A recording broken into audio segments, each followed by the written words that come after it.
আমরা এক দফার সিদ্ধান্তে উপনীত হয়েছি। এই সরকার কোনোভাবে আর 1 মিনিটও ক্ষমতায় থাকার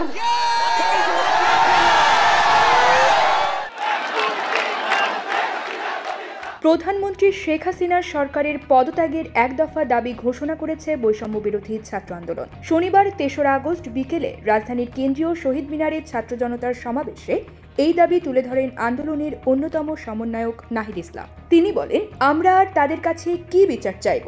তারাই তো খুনি। আমাদের ডিবি কার্যালয়ে নিয়ে যাওয়া হয়। আপনাদের আন্দোলনের কারণে আমরা ছাড়া পেয়েছি, আজকেও গুলি চলেছে। এই পরিস্থিতিতে এক দফা ঘোষণা করছি। অসহযোগ যেমন চলবে, রাজপথে আমাদের বিক্ষোভ এবং গণ অবস্থান কর্মসূচিও পাশাপাশি চলবে।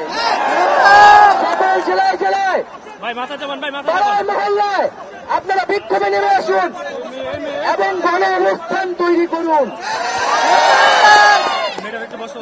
এবং আমরা অতি শীঘ্রই মার্চ টু ঢাকা ঘোষণা করব।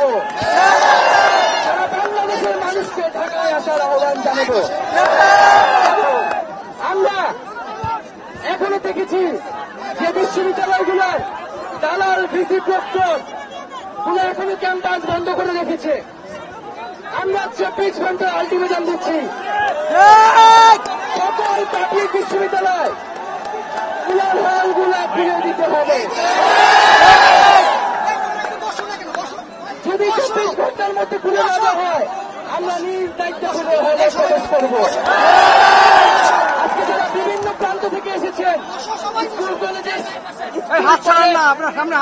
বিশ্ববিদ্যালয়ের শিক্ষার্থীরা এসেছেন, তাদেরকে আন্তরিকভাবে ধন্যবাদ জানাচ্ছি। এই সমন্বয়ক বলেন, যদি ইন্টারনেট বন্ধ, কারফিউ জারি হয়, আমরা মেনে নেব না। এখন ছাত্র জনতার এগিয়ে আসতে হবে। আপনারা শান্তিপূর্ণভাবে অসহযোগ আন্দোলন পালন করবেন। সরকার যদি জনগণের বিরুদ্ধে দাঁড়ায়, এটা জনগণ মানবে না। আমাদের এই আন্দোলন ততক্ষণ চলবে যতক্ষণ আমাদের এক দফা পূরণ না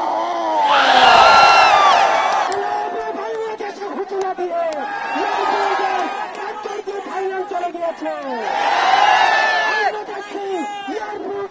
গণমিছিলের সাথে পালানো শুরু হয়েছে।